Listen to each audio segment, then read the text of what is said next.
সুপ্রিয় দর্শক, দেশ টিভির নিয়মিত আয়োজন জনতার ভাবনায় চট্টগ্রাম থেকে আপনাদের স্বাগত জানাচ্ছি আমি আজিজা হক পায়েল।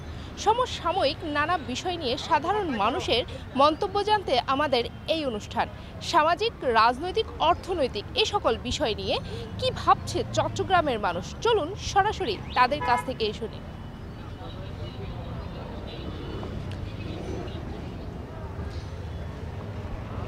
আমরা জানি বিশ্বে যা কিছু মহান সৃষ্টি চিরকল্যাণকর, অর্ধেক তার করিয়াছে নারী, অর্ধেক তার নর।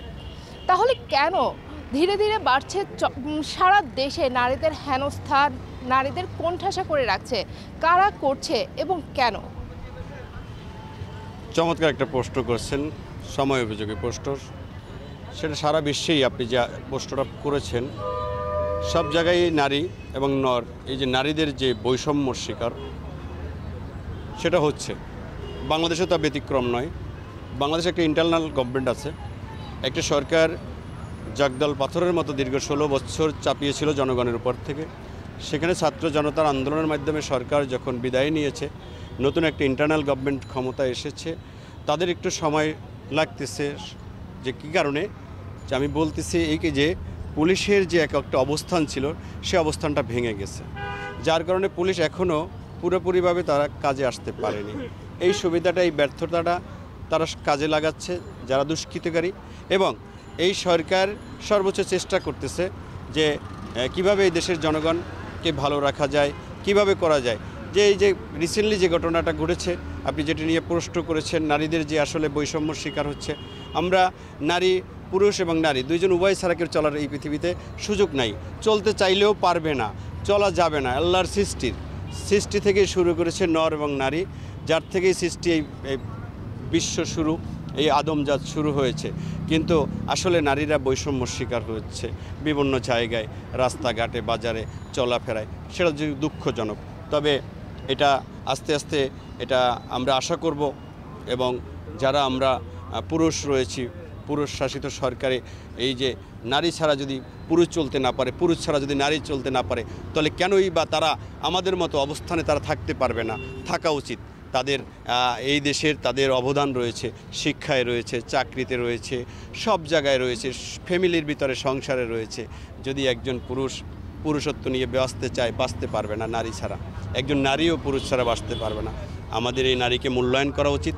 এই নারীকে আমাদের আল্লাহর কোরআন শরীফে আমাদের নবী করিম সাল্লাল্লাহু আলাইহি সাল্লাম এখানে আল্লাহর যে গ্রন্থ, সেখানেই আছে নারীদের সম্মান দেওয়া, কিন্তু আমরা সেখান থেকে পিছিয়ে রয়েছি। কিছুদিন আগে আমরা দেখেছি মেয়েকে হেনস্থা করে তারপর উপাধি পেয়েছে, তারপর পাগড়ি পরিয়েছে। এই ধরনের বিষয়টা আসলে কিভাবে দেখছেন? না, এটা একদমই দুঃখজনক। নো, এটা আমি একজন সাধারণ মানুষ হিসাবে এটা আমি কখনো সমর্থন করি না। কেন করব? এটা করার সুযোগ নেই। রাষ্ট্র করে না, রাষ্ট্রের সংবিধান করে না। আমরা আরেকটা ঘটনা দেখেছি, 8 বছরের শিশুকে ধর্ষণ করা হয়েছে। এই বিষয়টি দিন দিন কি আমাদের দেশে এই ধরনের ঘটনা বেশি বেড়ে যাচ্ছে না? আসলে ঘটনা এর আগে অনেক ঘটেছে, আমরা দেখেছি পেপার মিডিয়া, সোশ্যাল মিডিয়ার মাধ্যমে। এখনও রমজানে একটা ঘটনা ঘটেছে, এটা দুঃখজনক। কারণ যে ঘটনাটা ঘটেছে তার ওয়াইফ রয়েছে। এটা এবার এত নরপিশাচ বা এরকম মানুষ, এর জন্য শাস্তি রয়েছে, আইন রয়েছে, এর মৃত্যুদণ্ড। ধন্যবাদ আপনাকে। আমাদের সমাজে নারী ধর্ষণ বাড়ছে কেন, কি মনে হচ্ছে, এবং এই নারী ধর্ষণ বন্ধে কি করণীয় বলে? নারী ধর্ষণ বাড়ছে আসলে সচেতনার অভাব। আমাদের আসলে সবাই সচেতন হতে হবে, সব কিছু জ্ঞান বুদ্ধি দিয়ে কাজ করতে হবে। এই নিয়ে সবসময় মেন্টালিটি সবসময় ভালো দিকে কাজ করতে হবে, খারাপের দিকে নয়। আর মহিলাদের, আপনার নারীদেরও সচেতন থাকতে হবে, কেয়ারফুল থাকতে হবে। তাহলে আপনার কি নারী ধর্ষণ কিছুটা হলেও কমবে, আমি মনে করি। রমজানের শুরুতে বাজারে দেখেছি চট্টগ্রামের সিটি কর্পোরেশন এবং জেলা প্রশাসকের উদ্যোগে বাজার তদারকি করছে। তারপরও তেলের তেলস্মাতি কমছে না, বেশি দামেই কিনতে হচ্ছে তেল। কেন এটা আসলে নিয়ন্ত্রণ সম্ভব হচ্ছে না কেন? বছরে রমজান আসলে আমাদের, বিশেষ করে আমাদের বাংলাদেশে সব কিছু নিত্যপণ্যের দাম, দ্রব্যমূল্যের দাম বৃদ্ধি হয়, এবং এ নিয়ে প্রশাসন সবসময় দেখে আমরা সোচ্চার হতে। কিন্তু আসল ব্যাপারটা হচ্ছে আমরা আসল জায়গায় আমরা হাত দিই না, যে কারণে সেটা আমরা নিয়ন্ত্রণ করতে পারি না। 16 বছরে বাংলাদেশে যে পেশিস সরকার ছিল, তাদের নিয়ন্ত্রিত যে সিন্ডিকেট, বাজার সিন্ডিকেট ছিল, আমরা জুলাই অভ্যুত্থানের পরে সব কিছু হলেও আমাদের ব্যবসায়ী সিন্ডিকেটটা এখন আমরা ভাঙতে পারিনি বা আমাদের সরকার ভাঙতে পারেনি। কারণটা হচ্ছে ব্যবসায়িক জিনিসটা একটু একদিনের তৈরি না, সেটা দীর্ঘদিনের একটা প্রক্রিয়া, যে কারণে হয়তো বা আমার মনে হচ্ছে যে অল্প সময়ে হয়তো ওই সিন্ডিকেটটা ভাঙা সম্ভব হয় নাই। ধীরে ধীরে সেটা আস্তে আস্তে সেটা ভেঙে যাবে এবং একটা নতুন প্রক্রিয়া শুরু হবে। কিন্তু তারপরও এটা সিটি কর্পোরেশন এবং আমাদের জেলা প্রশাসকের থেকে যে বাজার তদারকির জন্য তাদের মাঠ পর্যায়ে যে কাজ করছেন, সে কাজের কিছুটা সুফল আমরা হয়তো অন্যান্য পণ্যের দিকে আমরা পাচ্ছি। কিন্তু মূল যেটা জিনিস যে তেল, সেটা মূলত আমদানি পণ্য, সেটা এবং বড় বড় কোম্পানিগুলো তারা ইম্পোর্ট করে এবং সেটা ইয়ে করে, বিশেষ করে বসুন্ধার মতো কোম্পানি বা টিকের মতো কোম্পানি এগুলাই ওরা নিয়ন্ত্রণ করে। যেটা করতে হলে যে এই বর্জ্য তেলের নিয়ন্ত্রণটা আনতে হলে সেটা আমাদেরকে মূল সিন্ডিকেটটাতে আমাদের হাত দিতে হবে। এই যে আমরা এখন একদম মেন সড়কে দাঁড়িয়ে আছি, একদম মূল সড়কেই দেখছি অটোরিকশা যাতায়াত করছে। এই অটোরিকশার দৌরাত্ম্য কেন বেড়েছে এবং কেন নিয়ন্ত্রণ করা যাচ্ছে না? এদের মানে কাদের ব্যর্থতা রয়েছে? প্রথম কথা হচ্ছে যে অটোরিকশাগুলা এগুলোর কোনো রেজিস্ট্রেশন নাই, কোনো লাইসেন্স নেই, তো যার কারণে এটা যে কেউ চালাতে পারতেছে। তো এতে করে আপনার যারা কোম্পানিরা আছে এরা অটোরিকশা নামায় দিচ্ছে অবৈধভাবে, এটা রাস্তার মধ্যে অবৈধভাবে চলতেছে। আর দ্বিতীয় যে বিষয়টা লক্ষ্য করা যায় সেটা হচ্ছে যে প্রশাসনের এখানে কোনো হচ্ছে যে কি এখানে কোনো দৃষ্টি দিচ্ছে না। প্রশাসন দৃষ্টি না দেওয়ার কারণে আইনের ওরা পার পেয়ে যাচ্ছে, আইনের কোনো প্রয়োগ হচ্ছে না। হ্যাঁ, আপনার একটা অটোরিকশা ধরে থানায় নিয়ে গেল, 5,000 টাকা 7,000 টাকা দিলেই সে অটোরিকশাটা আবার বের করে ফেলতে পারতেছে। হ্যাঁ, যার কারণে আপনার আইনের আমি মনে করি যে আইনের যে সঠিক প্রয়োগটা হচ্ছে না, যার কারণে এই অটোরিকশার দূরত্বটা বেড়ে যাচ্ছে। তাহলে কি আমি এটা বলতে পারি অটোরিকশা হচ্ছে প্রশাসনের ইনকামের একটা মাধ্যম? ইনকামের একটা মাধ্যম প্রশাসন, এটা এখানে প্রশাসনের একটা বিশাল একটা হাত আছে। এবং প্রশাসন ছাড়াও আমাদের সমাজে যারা উচ্চবিত্ত লোকরা আছে, যারা ক্ষমতাশালী লোকরা আছে, এখানে তাদেরও এখানে একটা হাত আছে, আমি মনে করি ব্যক্তিগতভাবে, সেটা আমি মনে করি। ধন্যবাদ। একদম মূল সড়কে আপনারা যাতায়াত করছেন, আপনাদেরকে এই অধিকার কে দিয়েছে? না, আমরা তো যাতায়াত করি না, আমরা খরচ করতেছি। আমরা খরচ করার জন্য আমরা যাচ্ছি, এর মধ্যে আমাদেরকে অনেক বিভিন্ন রকম হয়রানি হচ্ছে।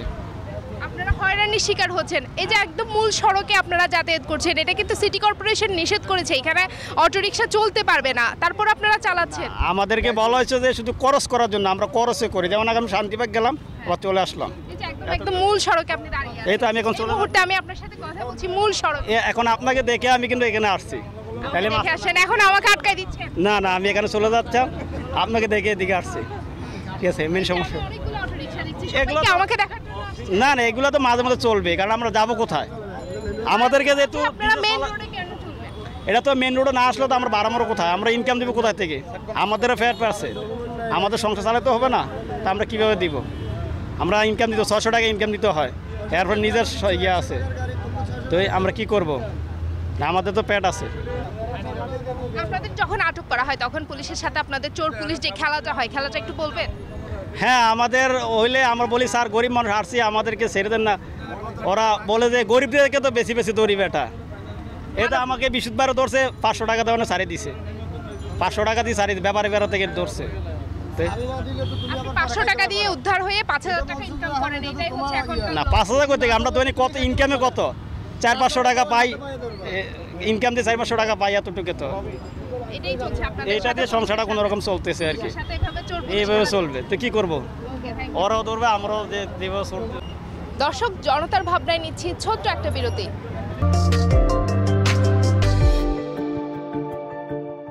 দর্শক, জনতার ভাবনায় চট্টগ্রাম থেকে আরও একবার স্বাগত। সমসাময়িক নানা বিষয় নিয়ে সাধারণ মানুষের মন্তব্য শুনতে আমাদের এই আয়োজন, চলুন সরাসরি তাদের কাছ থেকেই শুনি। চট্টগ্রামে সিটি মেয়র একটি উদ্যোগ নিয়েছে, plastic clean Bangladesh plastic exchange offer. বিষয়টি আপনি কিভাবে দেখছেন? প্লাস্টিক দিলেই কিন্তু দ্রব্যাদি পাচ্ছে, যে কোনো পণ্য কিনতে পারছে, নিতে পারছে। 1 কেজি প্লাস্টিকের বিনিময়ে আলু, চানা এই সমস্ত জিনিস পাচ্ছে। এই বিষয়টি আপনি কিভাবে দেখছেন? এই উদ্যোগ নেওয়ার পরে আসলে কি ক্লিন হবে চট্টগ্রাম শহর? ধন্যবাদ আপনাকে। জনতার মেয়র জনাব ডাক্তার সাদাত হোসেন ভাই, উনি একজন জনতার মেয়র, উনি একজন মানব বান্ধব একজন মেয়র। আমরা বিগত দিনে যে মেয়রগুলো দেখেছি আমরা চট্টগ্রাম সিটি কর্পোরেশনে, ওনার মতো একজন মেয়র আমরা পাইছি, এটা আমাদের সৌভাগ্য যারা আমরা চট্টগ্রামের বাসিন্দা আছি। উনি খুব ভালো ভালো উদ্যোগ নিয়েছে, এই বিগত 4-5 মাস উনি দায়িত্ব নিয়েছে আমার মনে হয়, তাও আমি সঠিক বলতে পারতেছি না। এই 4-5 মাসে উনি খুব ভালো ভালো উদ্যোগ নিয়েছে, যেমন আপনার এখানে আমাদের মহিষখাল, যে মহিষখালটা এটা চট্টগ্রামের বৃহৎ একটা খাল, এই খালটা কর্ণফুলী নদীর সাথে একজাস্ট। উনি এই খালটা খননের কাজ নিয়েছে, আজকে প্রায় 1 মাস ধরে খালটা খননের কাজ চলতেছে। আর যারা প্লাস্টিকের বর্জ্য ব্যাপার বলছেন, এই প্লাস্টিকের বর্জ্যটা আমার মতে প্লাস্টিকের বর্জ্যটা যদি তুলে দেওয়া যেত বাংলাদেশ থেকে, যদি এটাকে যদি আপনার বিলুপ্ত করা হতো, তাহলে আমার মনে হয় আমাদের পরিবেশটা আরেকটু ভালো হতো। পরিবেশটা ভালো হতো, আপনার রাস্তাঘাটের পরিবেশ বা মার্কেট দোকানপাটের পরিবেশ, এটার বিকল্প যদি কিছু থাকে ওটা যদি বের করা যেত তাহলে ভালো হতো আর কি। চট্টগ্রাম শহরে এখনো বিভিন্ন এলাকায় পানি উঠছে, আমরা দেখেছি নালা বন্ধ হয়ে। তো এই বিষয়টি আসলে কেন এই নিষ্কাশন সম্ভব হচ্ছে না? এটা হচ্ছে না হয়তো, হ্যাঁ হবে, হয়তো একটু সময় লাগতেছে। উনি দায়িত্ব নিয়েছেন, অল্প কিছুদিন হয়েছে, ওনাকে আরেকটু কিছু সুযোগ দিতে হবে, সময় দিতে হবে ওনাকে। সময় দিলে কার কোন এলাকায়, কোন ওয়ার্ডে, কোন ইউনিটে কী সমস্যা হচ্ছে এটা ওনাকে বললে উনি হয়তো বা চেষ্টা করতেছে যে কোনো এলাকার, যে কোনো এলাকা, ওয়ার্ড, থানা পর্যায়ে উনি প্রত্যেকটা ইয়াতে উনি একটা কমিটি গঠন করে দিয়েছে দলীয় নেতাকর্মীদের মাধ্যমে।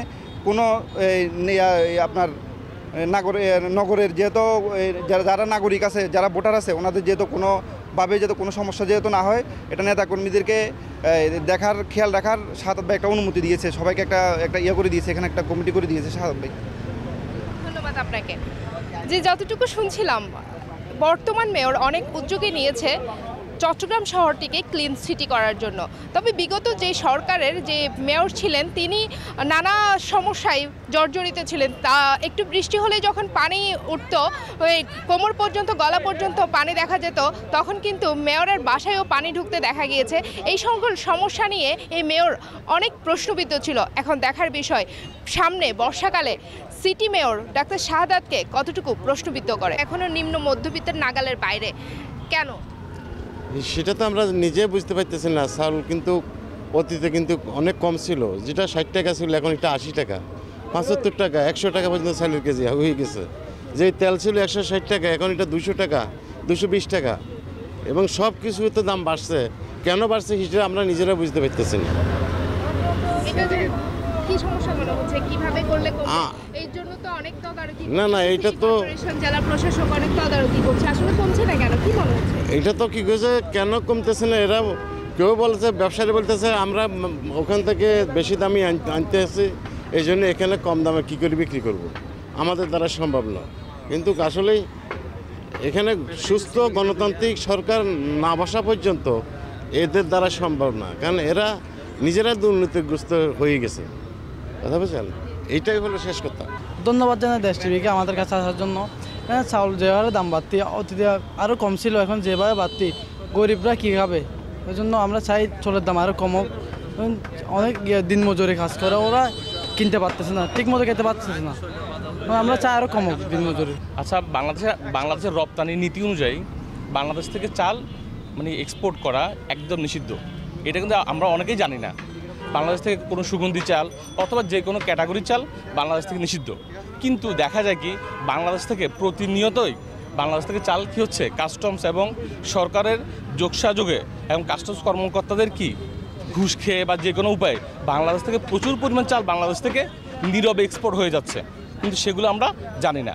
আপনি যদি চিটাগাংয়ের বিভিন্ন ডিপু এবং বিভিন্ন পোর্ট আপনারা যদি একটু অ্যানালাইসিস করেন, আপনি দেখতে পাবেন বাংলাদেশ থেকে প্রতিদিন শত টন বাংলাদেশ থেকে চাল এক্সপোর্ট হয়ে যাচ্ছে, কিন্তু এই এক্সপোর্টের অনুমোদনটা কিন্তু কি বাণিজ্য মন্ত্রণালয়ে নেই। ফলে এটা একটা নীরবভাবে আমাদের চালের কি হচ্ছে, একটা সংকট তৈরি হচ্ছে, ফলে বাজারগুলোতে চালের দামটা বেড়ে যাচ্ছে। এই বিষয়টা কিন্তু আমরা অনেকেই জানি না। এই জন্য একটা কাজ করতে হবে আমাদেরকে, যেহেতু বাণিজ্য মন্ত্রণালয় থেকে রপ্তানি নিষিদ্ধ, এই বিষয়ে সরকার বা এই সংশ্লিষ্ট যারা সবাইকে এটা নিয়ে অনেক বেশি সিরিয়াস হইতে হবে। কাস্টমস কর্মকর্তাদেরকে এই বিষয়টা নিয়ে সিরিয়াস হইতে হবে, যাতে বাংলাদেশ থেকে কোনো পরিমাণ চাল বাংলাদেশ থেকে বাইরের দেশে না যায়। আপনি দেখবেন, আপনি যদি ইউরোপ আমেরিকার কোনো সুপার শপে দেখবেন, ওখানে প্রচুর পরিমাণ বাংলাদেশি চাল, তাহলে ওটা কীভাবে যাচ্ছে? এই চালের অনুমোদন নেই, কিন্তু বিদেশ বলেন, নরওয়ে বলেন, আমেরিকা বলেন, আফ্রিকা বলেন, সব দেশে বাংলাদেশের চাল পাওয়া যাচ্ছে। বাংলাদেশ থেকে চাল যদি অনুমোদনই না থাকে, ওখানে কীভাবে পাওয়া যাচ্ছে? এই কোশ্চেনটা আমার বাংলাদেশ সরকারের প্রতি। আমার কাছে মনে হচ্ছে এইটা একটা হিডেন কারণ, চালের দাম বৃদ্ধি, বড় একটা ফ্যাক্ট চালের দামটা বৃদ্ধি পাওয়ার জন্য। এছাড়াও আরও কিছু কারণ আছে, যেমন আপনার ইয়াতে আউটার শিপে কি ওরা শিপে জ্যাম লাগিয়ে রাখে যেন কি চালটা তাড়াতাড়ি ডেলিভারি না হতে পারে, তারা একটু বেশি করে মজুত করতে পারে, সাধারণের কাছে না যেতে পারে, কৃত্রিমভাবে একটা তারা সংকট তৈরি করার চেষ্টা করে। কিন্তু আমার কাছে মনে হচ্ছে যে এক্সপোর্ট যদি আমরা পুরোপুরি বন্ধ করতে পারি চালের অবৈধ এক্সপোর্টটা, তাহলে আমাদের চালের সংকটটা কমে যাবে। প্রশ্ন, আপনি জানেন কিভাবে এই আসলে বেসিক্যালি আমি একজন ব্যবসায়ী, তো আমার দেখা যায় বিভিন্ন ফুড কোম্পানি, বিভিন্ন চাল কোম্পানি, তাদের সাথে আমার এই বিষয়গুলো রেগুলার কথা হচ্ছে। আমি একজন সিএনএফ কর্মকর্তা, সেই হিসেবে আমি বিষয়গুলো একটু জানি। ধন্যবাদ আপনাকে। তবে সচেতন নাগরিক হিসেবে আপনি কোনো পদক্ষেপ নিয়েছেন কিনা? সচেতন নাগরিক হিসেবে পদক্ষেপ হচ্ছে, আসলে এটা আসলে অনেক বড়দের মাফিয়াদের কাজ কারবার, তো আসলে আমাদের অনেক সময় বললেও কোনো কিছু করার থাকে না। দর্শক, জনতার ভাবনায় নিচ্ছি ছোট্ট একটা বিরতি। দর্শক, জনতার ভাবনায় চট্টগ্রাম থেকে আরও একবার স্বাগত। সমসাময়িক বিষয় নিয়ে সাধারণ মানুষের মন্তব্য জানতে আমাদের এই অনুষ্ঠান, চলুন সরাসরি তাদের কাছ থেকে শুনি। এই যে চট্টগ্রামের বিভিন্ন জায়গায় লবণাক্ত পানি আসছে এবং সেই সাথে ওয়াসার পানি অনেক এলাকায় আসছে না, এই ক্ষেত্রে কি করণীয় বলে আপনি মনে করছেন এবং কাকে দোষ দিচ্ছেন আপনি? এইখানে যে সিনারা যে এখন যে রোডগুলো কাটাছিনা করতেছে, এরা তো রোড পরিষ্কার করে না, এরা কোনো রোডের কোনো কাজে করে না, এদের কারণে আমরা পানির কষ্ট পাইতেছি। তারপরে আজ এই 1 মাস তলাক কোনো পানি পাইতেছি না, গা গোসল ধুতে ঠিক মতো পাইতেছি না, এই এলাকাত কোনো পানি নেই। আমরা যা কষ্ট করতেছি আমরা রিক্সা করে পানি আনি ব্যবহার করতেছি, কিনে আনি যে এই সব এই যে রোড গার্ড কাটি ফেলা, এই রোড গার্ড কাটার কারণে অনেক লোকে অসুখে ভুগতেছে। এক গাড়ি আনলে এক গাড়ি 400-500 টাকা পানি নেয়, এক গাড়ি পানি। আমাদের দেওয়ার আগে সম্ভব এই পানি কিনে আনি গোসল করা, খাওয়া দাওয়া করা, মেয়ে লোক চলতে পারে না, বাথরুমে যেতে পারে না পানির সমস্যার কারণে। যে রোডগুলো, একটা রোড আমরা দেখেন, একটা রোডও ভালো নয় চট্টগ্রামে, সব রোডগুলো কাটি চিৎ করে আলেছে, একটা হাসপাতালে জায়গা নাই। এই রোডে দিয়ে মানুষ চলাচলতি করতে সব মানুষের হাড় দুর্বল হয়ে গেছে। আজ পানি নেই 1 মাসের মতন, 1 মাসের মতন আজ পানি নেই আমাদের এই এলাকায়। তারপরে তো রোডে গাড়ি হিয়ার পরে এই যে অটো রিক্সাগুলো লই যা এই অটো রিক্সাগুলো পুলিশের পানি যে নেই, কতদিন হচ্ছে? মাসখান হয়েছে। মাসখানেক হচ্ছে। বিল কি দিতে হচ্ছে ওয়াসাকে? বিল দিতে হয়েছে, টাইম মতো বিল হয় না। কিভাবে চলেন পানি ছাড়া? ও কোনো রকম চলে, যে খাইবে 1 গ্লাসে আধা গ্লাস খায়, কিনে খায়, 1 ড্রাম পানি 100-300-400 কিনে খায়। আগ্রাবাদ এলাকায় 1 মাস যাবৎ পানি নেই। এই অবস্থা শুধু আগ্রাবাদ এলাকায় নয়, চট্টগ্রামের বিভিন্ন এলাকায়। তবে ওয়াসা কর্তৃপক্ষের কাছে যোগাযোগ করলে জানা যায় তাদের করণীয় কিছুই নেই। আসলেই কি এই সমস্যার সমাধানের কোনো উপায় নেই? আদৌ কি এই সমস্যা সম্ভব? গণহত্যার বিচার না নির্বাচন, কোনটি আগে চাচ্ছে সাধারণ মানুষ? চলুন তাদের কাছ থেকে শুনি। গণহত্যার বিচার না নির্বাচন, কোনটি আগে চাচ্ছেন? ধন্যবাদ আপনাকে। বিচার প্রক্রিয়া এক জিনিস, নির্বাচন আর জিনিস। নির্বাচন হলে যে বিচার প্রক্রিয়া থেমে যাবে তা তো না, বিচারের জায়গায় নির্বাচনের জায়গায়। সঠিক সময় যদি নির্বাচনটা না হয় তাহলে জনদুর্ভোগ আরও বাড়বে। এখন যে জনদুর্ভোগ, যারা উপদেষ্টারা আছে আমি বলবো না তারা খারাপ, কিন্তু তারা এই দেশ চালানোর মতো এখনও প্রযোজ্য না। আর বিচার প্রক্রিয়া দিন, বিচারের মতো প্রক্রিয়া দেবেন। কারণ এই ফ্যাসিস্ট শেখ হাসিনা আমলে যেই অন্যায় হত্যার অবিচারগুলো হয়েছে, অবশ্যই তার বিচার হবে। তার বিচার কোথাও যাচ্ছে না, বিচারের গতিতে চলবে, বিচারের আইনি প্রক্রিয়ায় চলবে। আর নির্বাচনটা হচ্ছে যে জনপ্রতিনিধি নির্ধারণ করা। যেহেতু আমাদের এই এলাকায় এখন কোনো জনপ্রতিনিধি নাই, একজন এমপি নাই, একজন কাউন্সিলর নাই, একজন প্রধানমন্ত্রী নাই, একজন মন্ত্রী নেই, কাকে আমরা বিচার দিব? এখন যারা রাষ্ট্র চালাচ্ছেন তারা, আমি বলবো তারা অযোগ্য। কিন্তু প্রত্যেকটা এলাকায় প্রতিনিধি ঠিক করার প্রয়োজন, জনপ্রতিনিধি ঠিক করার প্রয়োজন। জনপ্রতিনিধি নির্বাচনের মাধ্যমে ঠিক হবে। তাহলে আমরা সাধারণ জনগণরা কোথায় যাব? একজন আমাদের এলাকার জনপ্রতিনিধি যে আছে তার মাধ্যমে আমরা চাইবো যে একটা সরকারের কাছে বার্তা পাঠানোর জন্য। কিন্তু এখন নির্বাচন না হওয়ার কারণে জনপ্রতিনিধি সৃষ্টি হচ্ছে না। অতি দ্রুত যদি নির্বাচনটা হয়ে যায়, জনপ্রতিনিধি হবে, জনপ্রতিনিধির মাধ্যমে আমরা একটা সরকারের কাছে আবেদন করতে পারবো যে এই বিভিন্ন সমস্যার সমাধানগুলোর জন্য জনপ্রতিনিধিরাই সরকারের কাছে আবেদন করবে। এই নির্বাচনটা আমার মনে হয় যত দ্রুতভাবে সম্ভব নির্বাচন দিয়ে দিলে দেশে অরাজকতা, বিভিন্ন অসুবিধা যেগুলো এই মানুষ বলার জন্য প্রতিনিধি পাবে, ওই প্রতিনিধির কাছেই তারা তাদের মনের ভাবগুলা বা তাদের প্রয়োজনীয় যত কাজ কাম আছে সবগুলো ওদের কাছে বলতে হবে। তাই নির্বাচনের জায়গায় আর বিচার প্রক্রিয়া হচ্ছে আপনার, যেহেতু শেখ হাসিনার আমলে এটা বাংলাদেশে 18 কোটি মানুষই দেখবে, 18 কোটি মানুষ জানবে, অবশ্যই নির্বাচনের এই বিচার প্রক্রিয়াটা নির্বাচনের পরও কিন্তু থেমে থাকবে না। নির্বাচনের পরও সরকার যেই আসুক, জনগণের ভোটে নির্ধারিত সরকার আসলেই এই বিচারটা যে গতিটা আরও বেগবান হবে, এটা আরও বাড়বে। কারণ এখন বিভিন্ন চাপের মধ্যে এই সরকার হয়তোবা বিচার প্রক্রিয়াটা করতে একটু দ্বিধাদ্বন্দ্ব হচ্ছে, যে আইনি শাসনগুলো ভালো মতো প্রক্রিয়া হচ্ছে না। থানায় বলেন পুলিশের কথা মানতেছে না, ইয়ার কথা মানতেছে না। এই ক্ষেত্রে এখন বর্তমান যে আইন শৃঙ্খলা অবস্থা, এই আইন শৃঙ্খলার এই অবস্থায় নির্বাচন কি সুষ্ঠু হবে? আসলে কি নির্বাচন দেওয়া সম্ভব? আইন শৃঙ্খলা বলতে আমি আপনার নির্বাচনের জন্য তো সংস্কার বলতে সংস্কার শুধু আইন শৃঙ্খলার নির্বাচনে যে প্রক্রিয়ারভাবে নির্বাচনের সংস্কার বলতে নির্বাচন করার জন্য যতটুকু সংস্কার দরকার অতটুকু করে নির্বাচনটা দিয়ে দেওয়া দরকার। আপনি যদি সংস্কার করতে চান তাহলে পুরো বাংলাদেশ সংস্কার করতে আপনি পারবেন না, যেহেতু আমরা 71-এর পর থেকে এই দেশের সৃষ্টি, 71-এর পর থেকে এই পর্যন্ত বাংলাদেশ সংস্কার কিছুই হয়নি। তাহলে যে আমি 1 বছরের মধ্যে ইউনুস সরকার বা ওনারা ক্যাবিনেটে যারা আছে তারা যে 1 বছরের মধ্যে সব কিছু করে ফেলতে পারবে তা তো না। একটা সরকার বসবে 5 বছরের জন্য, 5 বছরের জন্য তার মন্ত্রী ক্যাবিনেট হবে, এমপি ক্যাবিনেট হবে। এখন 300 জন এমপি থাকলে 300 জন এমপি 300টা এরিয়া থেকে কাজ করবে, মন্ত্রী থাকবে মন্ত্রীদের কাজ করবে। এখন অভিজ্ঞ অনভিজ্ঞদের মধ্যে বেশ কম আছে। হঠাৎ করে আসি, এখন যারা বসছে তারা হয়তো হঠাৎ করে আসে, এদের সময় সাপেক্ষের জন্য বসাই দিছে। কিন্তু যারা নির্বাচিত প্রতিনিধি আসবে তারা অভিজ্ঞ এবং বিজ্ঞদেরকেই মানুষকে ভোট দিয়ে নির্বাচিত করবে, ওরাই দেশের কাজে অগ্রগতি এগিয়ে যাবে। তাই নির্বাচনের প্রক্রিয়াতে এগিয়ে গেলে আমার মতে ভালো হবে। সামাজিক, রাজনৈতিক, অর্থনৈতিক এই সকল বিষয় নিয়ে সাধারণ মানুষের মন্তব্য জানলাম। আজ এখানেই বিদায় নিতে হবে। আবারও দেখা হবে চট্টগ্রাম থেকে অন্য কোনো পর্বে। ততক্ষণ পর্যন্ত সকলেই ভালো থাকবেন, সুস্থ থাকবেন। আল্লাহ হাফেজ।